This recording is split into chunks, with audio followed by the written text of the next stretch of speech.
Good morning everyone sa inyong lahat dyan mga ka-idol, mga kababayan. So thank you so much pala po sa lahat po ng ating mga nag-subscribe, mga bagong subscriber natin dyan. Galing sa Chris Pau, no? Galing kay Chris na. Thank you so much sa inyong lahat na nag-subscribe mga ka-idol. Malaking tulong po para sa akin yan sa pag-subscribe niyo kasi umabot na tayo ng 10,000 plus subscriber. So, yan muna. At mag-intro tayo para makapagpatuloy tayo sa ating gagawin ngayon kasi papunta pa tayo ng Samal, baka matapos natin sa araw na ito. Ayan.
Ayan, Idol Chip Maria, ito na po yung finish namin sa nililitats namin dito ng mga crack, no?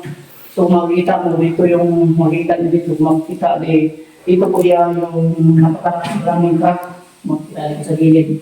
At ngayon ay nakatapos na yan. So dito sa kabila, magbigay tayo ng tips dito kung paano ganito. Kita mo dito. Ano ganito ito? Kita mo. So ganito. Ito po yung crack, no? So, kinikis-kis natin, nilakihan natin ang kanyang crack para makapasok yun ang ating masilya dito na epoxy. Lansag epoxy yung nagbitin nyo dito, tapos yung pang-reduce niyan is gamitan nyo siya ng rocket thinner para lumapot o maging hindi siya masyadong matigas pag masilya nyo dito. Pagkatapos yung masilyahan dito ng epoxy lansag, patuyuin nyo muna ng maayos, tapos sapawan nyo siya ng skin coat. Pagkatuyo ng skin coat, yan na po ililihain. Applyan nyo na siya ng primer. So, acrylic primer. So, ganito na siya. Papakita natin. Ito na po ang kanyang ano. So, na natin ito. Nalagyan na natin ito ng dito, nansag epoxy. Tapos, nasapawan na rin natin ng skin coat. Yan, andito sa taas, hindi pa. Tapos napahinga na rin natin yan ng primer. Pero hindi pa yan na-finish na kulay. Ang finish na kulay niya, dito na sa kabila, ito na yun.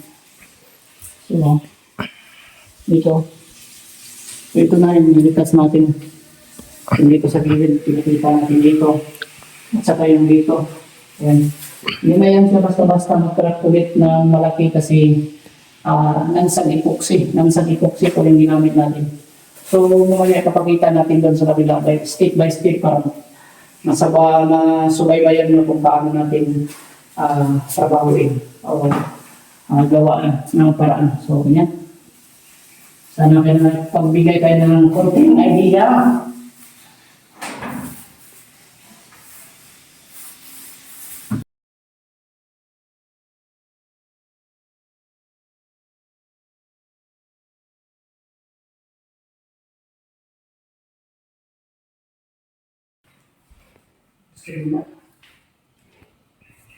Nakaka-enjoy din.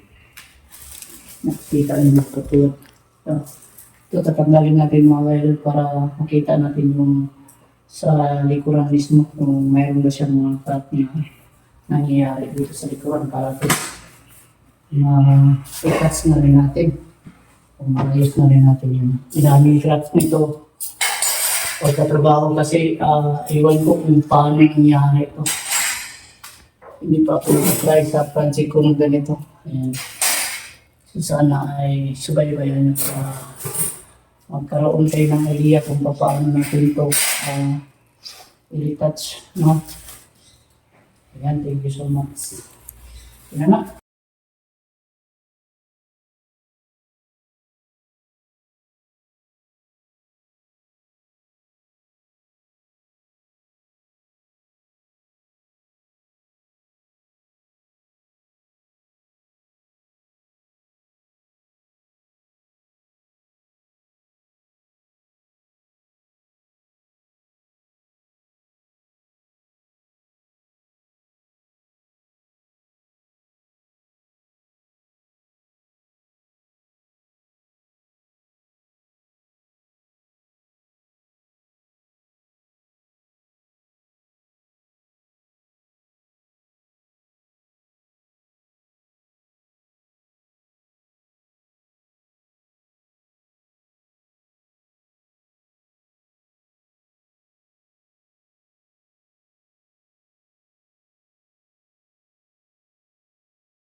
So yung mga idol, yung first step natin na ginawa dito, kung nakikita niyo yung video, inikis-kis muna natin yung itong talagang may crack.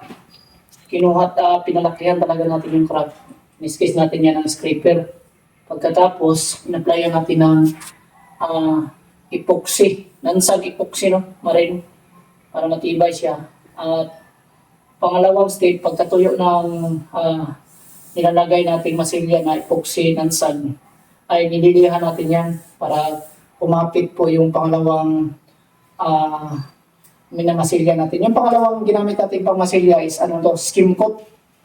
Kasi matibay na kasi itong first coat natin na minasilya. So pangalawa, yung ginawa natin dito is nag-apply na tayo ng skim coat, no? Tulad nito, pagkita natin.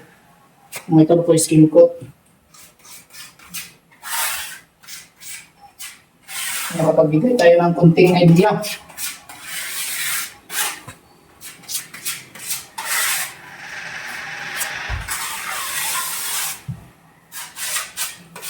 Pagkatapos ito mga idol, pag natuyo na to, lilihain natin, bago natin applyan ng acrylic primer, no? Acrylic primer po, so magtimpla tayo ng acrylic primer. Go! Tapos makita nyo dito sa labas. Kita natin, continue yung videos para at least kita natin kung paano.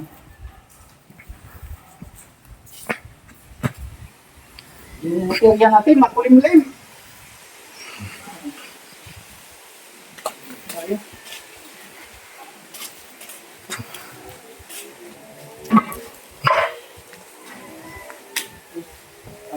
Talaga, tutuyo. Acrylic primer. Ano yun?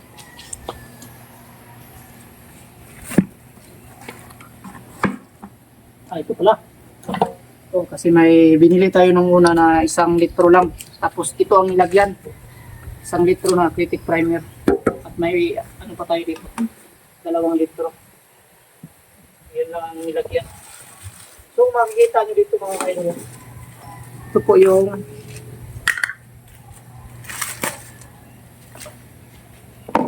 ano yung matigas.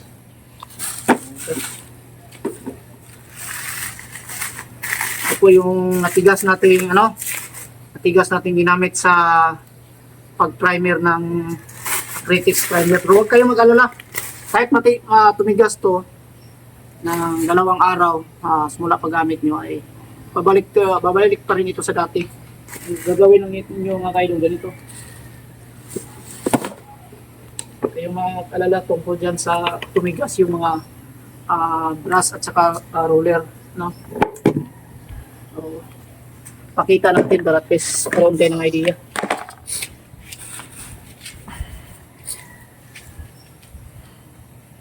Ito po yung natira ng Critics primer.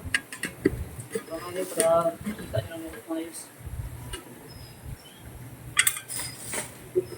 Ito yung natira. Yan. Haluan natin yun ng lacquer thinner. Lacquer thinner po yung reduce nito.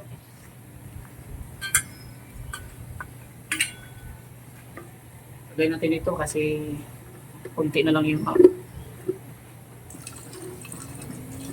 tamtaman lang, huwag nyo sa masyadong ramihan para at least malapot siya. Kuha tayo ng pang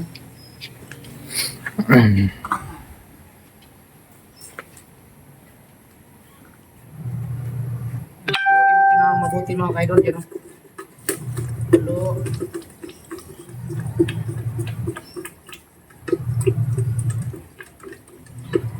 Halo lang mabuti. Yan. Ano?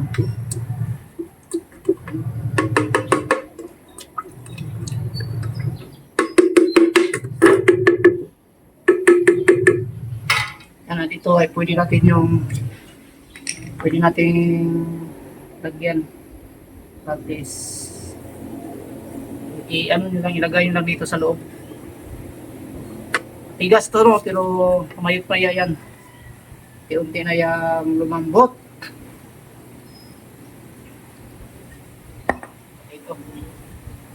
Dito lang natin ilagay. Sabay-sabay sila.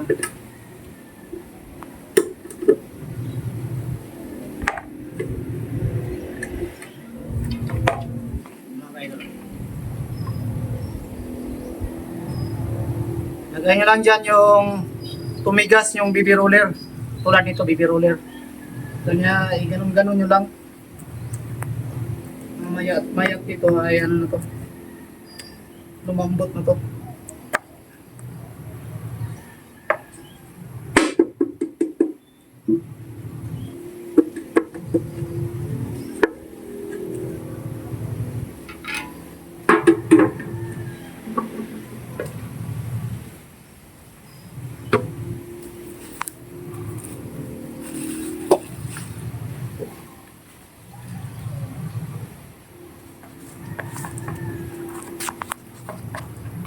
Sa ito, madali na lumambot. Tingnan nyo. Tingnan nyo yung ano. Lapit mo dito, lapit. Yan yung brush. Unti na siyang lumambot.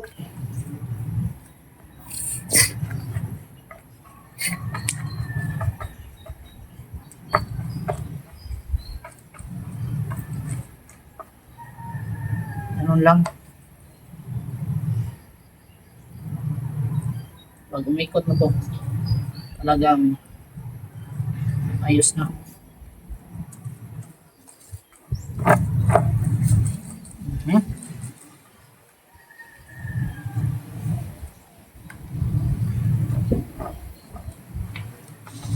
Okay.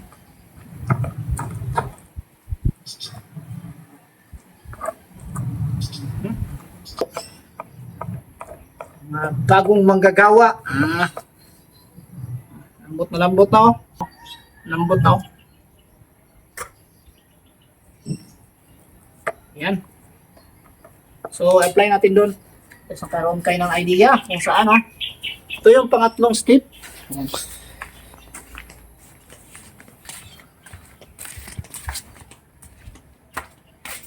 At least kahit kunti lang pong video lang. Yan. Dito tayo kasi focus na po itong naliha. Ito po yung tayo natin ng epoxy at saka skim coat. So tapos na to, pagkatapos nyong malihaan, na na-applyan nyo ng skim coat, tapos nyo nang nalihaan siya, dapat pagpagano na, no? Pagano eh. Wala pa. Dahil lang. Ganito, oh. Kahit ito yung gawin nyo. Pagpagaan. Para mawala yung mga alikabok. Tanggalin, no? Para magkaroon kayo ng kunting tips. Ayan, pwede natin yung applyan ng solvent primer. Athletics po, solvent primer. Ayan. O dapat walang tumulo o tumaga sa baba kasi mahirap yan linisin. No? Ayan. Sana ay kapagbigay tayo ng kunting tips sa ating mga mahal na viewers. Kasi ito po yung content talaga natin.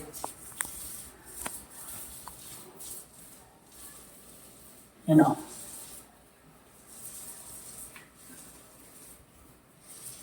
So kahit dalawang beses nyo lang padaanan ng primer, athletics primer or solvent primer.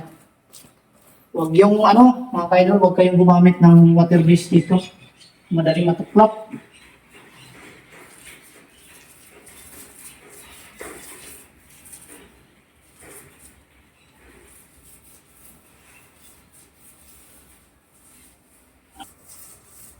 Okay, yan na po. Sana po ay nakapagbigay tayo ng tips. Kung nagustuhan nyo kung paano namin pinoproseso, sana paki-subscribe naman ang ating channel mga kaidol.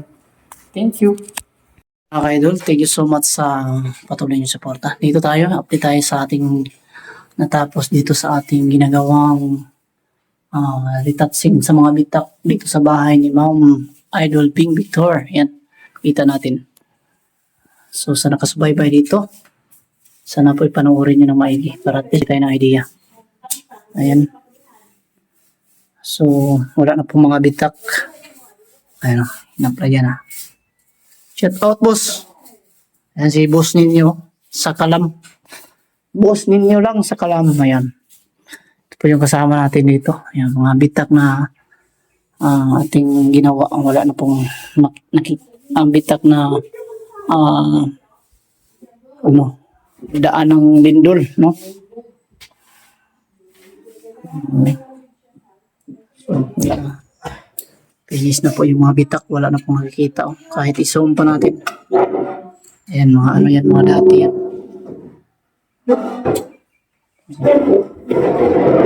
Ano?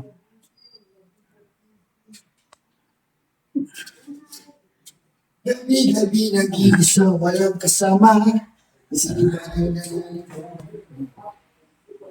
Pa-check dito tayo sa Samal area. Ayan mga kayo. So dito may 3 kwarto dito na gagawin pa siguro kung may pira si Madam, no? Papalagyan po niya ng PVC panel dito sa loob.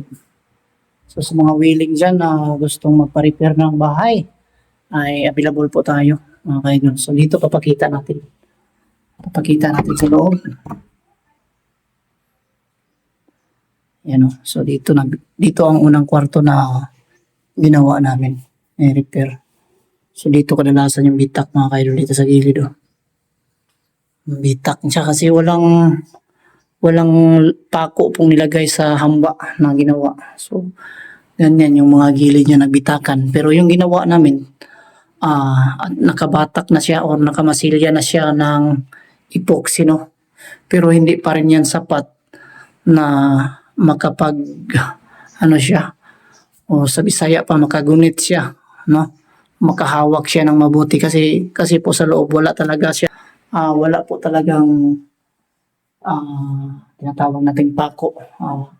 Pagkabit sana nitong pinto ganito, pagkabit sana ito ng hamba ito. Ang hamba nila dito ay pininturahan din ng kulay puti, no? Hindi po kami yung nagtrabaho nito. Kung kami lang po, itong mga hamba na to ay wala talagang pintura na puti. Kundi natural lang po siya na kulay para mas lumabas po ang kanyang kahoy. So, ganun. Iba-iba kasi yung kontraktor, no? Yeah. Dito kadalasan yung nagbitak siya. Ito dumaan yung bitak. So, temporary po yung ginawa natin na epoxy para lang po hindi na lumabas yung bitak. Pero pagdating pa rin ng lindol niyan kasi wala talaga siyang pako sa loob dito. Ito sa loob nito, walang pako, ay magkakaroon pa rin siya ng crack dito sa gilid pagdating ng lindol. Pero hindi na po siya gaano kalaki kasi medyo nakahawak na po siya sa ating epoxy. So ganun. Sana po kung may magkabit sa balak niyang magpakabit ng mga hamba, kailangan nyo palagyan ng pako lalo na pong kahoy at simento yung paglalagyan nyo. Kailangan palagyan nyo talaga. Huwag nyong sabihan sa trabahante or mga nagtatrabaho na hindi lagyan kasi yan po ang nagdadala ng tibay kasi po sa ilalim yan ay kakain po siya ng simento pag nandito po yung kanyang mga pako sa gilid dito sa loob. So at least may mga isang dangkal kayo na nilagay kabilaan dito na part sa likuran na to at saka dito. Importante kasi dito po kasi yung pinto. At dito rin, lagyan nyo rin sa likuran. Sa likuran, mapaligan yan siya paglagay ganito. Ganyan, tapos ganyan. Parang sigsag siya ganun paglagay sa likuran. Pagbigay tayo ng konting tips. So dito, wala na talagang bitak yan. Yung daming bitak niya ng una. Yan sa gilid ng mga poste. Dyan, oh. Ayan. So ngayon, at least na gawa na natin ng paraan. Epoxy, nansag epoxy po yung gamit natin. At first, natin dyan.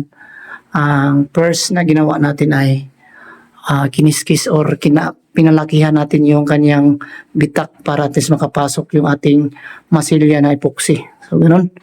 Sana po ay nakapagbigay tayo ng konting tips mga ka-idol.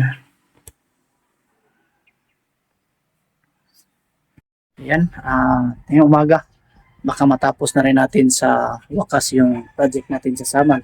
At sa mga pala nag-aabang dyan patungkol doon, katulad nila Idol Chief Maria at mayroon pang isa o dalawa na magkasing katulad daw ng kanilang bahay na nagbitakan yung mga wall, ay nagbibigay tayo ng tutorial doon kung paano natin gagawin o paano natin aayusin yung mga bitak sa wall.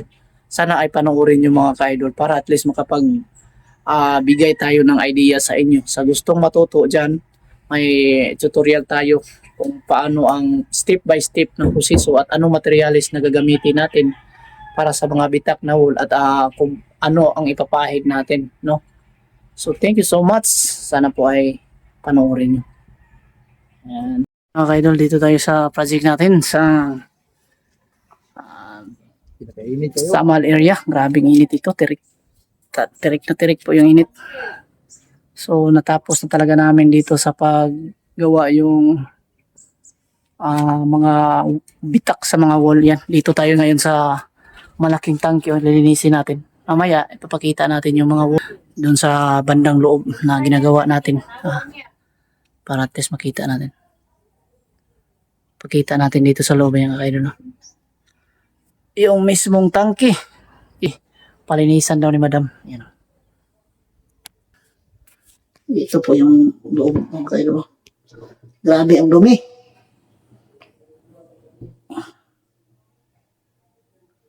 Mainit sa ilalim. Yan, no? Yung basura, wala kasing takip. Dapat tinalian to dito.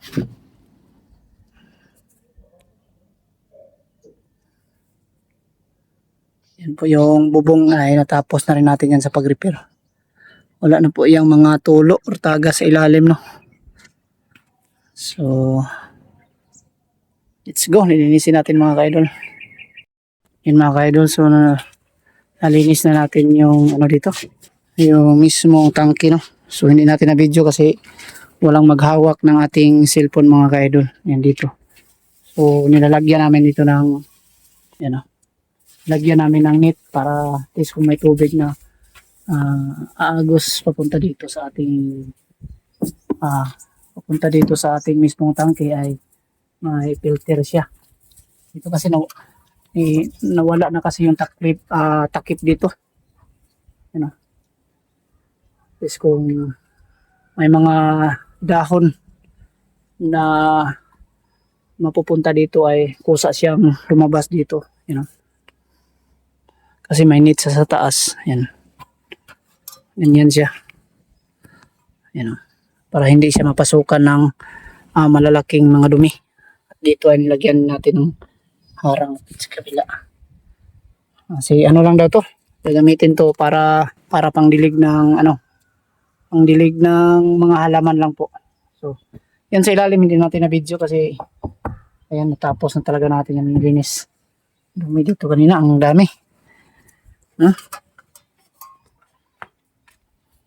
Ang dumi na yan sa gilid. Hindi natin tinapon yung mga dumi-dumi. So, thank you. So, yan mga ka-idol. Thank you so much talaga sa ginawa naming trabaho dito sa Island City of Saman. No? Natapos rin namin sa wakas yung mga bitak-bitak dito sa mo ni Ma'am Bing Victor. Yan. So, yung mga problema kasi niya dito, yung bubong, daming tagas, tulo dito sa loob. Tapos, ginawa natin ng paraan at least wala lang po. Tapos yung mga bitak, nagbigay ako ng tutorial doon. Sana po yung mga ka-idol para at least makapagbigay tayo ng kaalaman sa gustong matuto dyan at sa katulad rin na ganitong problema sa kanyang bahay para at least mabigyan ng solusyon po yung mga bitak niya. Kasi hindi po lahat ng nagpapagawa ng bahay ay perfect. No? Kadalasan talaga pag dumaan yung lindol ay naranasan talaga natin na magbitakan yung mga ulo natin. Kaya naghahanap tayo ng paraan kung paano natin solusyonan yung mga bitak. So, sana panoorin nyo yung video pag ma-upload dito para at least makita niyo at makuhanan nyo ng kaalaman sa aking videos po. No? Sana po ay subaybayan nyo. So, thank you so much para ating interview ng kaunti si Madam Victor sa aking ginagawa dito kung okay lang ba sa kanya. So po yung masasabi mo pa tungkol dito? Nagpasalamat po sa inyo Sir Toy, kay ikaw ang akong napili ko na ako ang ginatanaw sa vlog ni mo nga imong ginabuhat. So, limpyo kayo ng trabaho. Kaya sa mga social work, sa mga gustong magpagawa, please contact Bitoy kay maayo gid siya mo trabaho. Salamat kaayo. Daghang salamat, Merry Christmas. Yan, so mga idol, at least nakuha natin po kanyang side sa patungkol po sa aking ginagawa dito. At least maging transparent tayo sa ating ginagawa po. Social work. Yeah. Thank you so much sa lahat. Bye. Sabi sa inyong lahat dyan mga kababayan, mga ka-idol. At pasensya na po kayo kasi wala tayong shoutout sa ating mga last video na ina-upload nung party sa Pugong Biyahero, yung pagkakaroon ng party. So yung mga videos natin na upload ay iniipon ko. Tinapos ko muna yung lahat ng video doon at bago ako mag-shoutout para maisa, no? So yan, shoutout kay EG Matukan, shoutout sa iyo idol. Ingat ka po palagi idol, and advance Merry Christmas po. At shoutout na rin natin si Lenny. Lini Sabado watching from China. Ayan. At ingat ka po dyan palagi sa China, Idol Lini, no? And advance Merry Christmas. Thank you so much. At Miriam de la Rosa. Ayan, shout out Idol Miriam de la Rosa. Magandang gabi at ingat ka po palagi Idol. At advance Merry Christmas. At shout out kay Danny Enberga. Shout out sa Idol Enberga. Danny, no? Thank you so much Idol sa pagsuporta ng ating channel, and advance Merry Christmas. Ayan kay Lilibit Taiko. Ayan, shout out sa iyo Idol Lilibit Taiko. Thank you so much Idol sa pagsuporta ng ating channel at advance Merry Christmas. Ingat kayong lahat dyan. At Imelda Wada, shout out watching from Hawaii. Ayan, shout out Imelda Wada, no? Shout out dyan sa Hawaii. Ingat ka po palagi. Shout out sa iyo at ingat ka palagi dyan sa Hawaii, and advance Merry Christmas po. At Hussein Will Asilo, shout out sa iyo Idol. Hussein Will Asilo, shout out and advance Merry Christmas. Ingat ka po palagi Idol. At Shine Lawagi from Babrin. Babrin. Yan, shout out sa iyo, Idol Shane. At ingat ka po palagi. In advance, Merry Christmas, Idol Shane. And Maria Alasas Alihado, shout out. Thank you so much, Idol, sa pagsuporta ng ating channel, and advance Merry Christmas. Yan, at shout out kay Mamalhin Vlog from Jeddah, Kesa. Yan, shout out Mamalia Vlog no, dyan sa Jeddah. Ingat ka po palagi dyan, Idol, and advance Merry Christmas po. Shout out kay Wilma de Cruz from India. Ayan, may taga-India po pala dito na napadpad. Yan, thank you so much sa taga-India kay Wilma, and advance Merry Christmas. Ingat ka po palagi, Idol.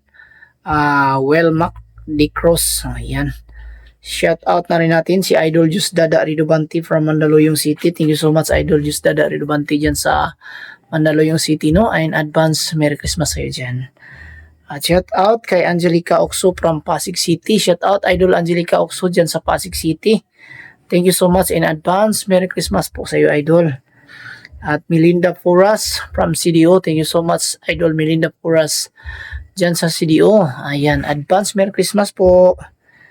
At Lily Rose Coronado from Banga, South Cotabato. Shout out sa iyo, Idol, dyan sa Banga, South Cotabato. Thank you so much sa patuloy na suporta at pagmamahal ng ating munting channel, Bitoy Daily Mix Vlog. Ingat po kayo palagi dyan, Idol, and advance Merry Christmas. Ayan. At shout out na rin natin si Idol Bing Victor. Yan, maraming salamat po, Idol Bing Victor, sa pagtitiwala sa aking trabaho, no? Baga, ikaw po yung client ko ngayon na tinatrabahoan dyan sa Island City of Samal na ating ina-upload ngayong video na to. So, maraming salamat sa iyo at advance Merry Christmas. Ingat ka po palagi, at lalo po sa yung Paris, no, sa yung asawa po. Thank you so much sa yung pag-welcome sa akin at pagmamahal, no. Ayan, shout out sa iyo. At kay It's Playing Fanda, thank you so much. Pia Vlog, thank you so much. Shout out sa inyo dyan. At Flora Nibin, shout out. Natalie Johnson, shout out. Lolo Binit, shout out. Marlon De Leon, ayan, shout out. Marieta Noto Vlog, shout out. Merly Arandia, yan, shout out sa inyong lahat at advance Merry Christmas. Ingat po kayo palagi. At shout out pa rin natin si Idol Busy Made Busy Kitchen. Thank you so much, Idol Busy Made Busy Kitchen, sa patuloy na pagsuporta at kabaitan, no? Ayan, thank you so much sa yung lalong-lalo na sa yung pagsuporta sa aking anak po, no? Pag-sponsor sa aking anak sa pag-aaral. Thank you so much. Walang sawang pasasalamat ko sa iyo, mga Idol, no? Kasi ang bait-bait mo. Sana marami pang mga tao na katulad mo na napakabait at matulungin sa kapwa. Ayan. At shout out kay John Reyongko. Shout out sa iyo, Idol, in advance Merry Christmas. Ayan. At Ana Valerio Adriano, shout out. At Florencio Adriano, shout out. Shout out sa inyo mag-family, mag-asawa, no? Ingat kayo palagi and advance Merry Christmas. And shout out kay Don Regis Cabilona. Ayan, shout out Idol Don Regis Cabilona. Maraming salamat sa patuloy niyong suporta sa ating munting channel sa Bitoy Daily Mix Vlog. And lalong-lalo na po sa mga Cabilona family dyan sa Malaybalay Bukidnon. Thank you so much sa inyong lahat sa patuloy na suporta. At thank you so much pala sa lahat ng mga bagong subscriber natin na nag-subscribe sa ating channel, no. Thank you so much sa inyong lahat. Pasalamat ko sa inyo. Sobrang natutuwa at nasiyahan ako sa inyong kabaitan na nag-subscribe kayo. At sa lahat po ng ating silent viewers dyan, thank you so much sa inyong kabaitan. Sa lahat po ng nagpamahal sa Crispaw, thank you so much sa inyong lahat. Subaybayan nyo lang po hanggang sa pagtatapos ng Crispaw. Dami pang mga mga kaganapang magaganap. Ayan lang po muna, mga ka-idols, ang ating vlog sa araw na ito. Ingat kayong lahat. In advance, Merry Christmas. Thank you.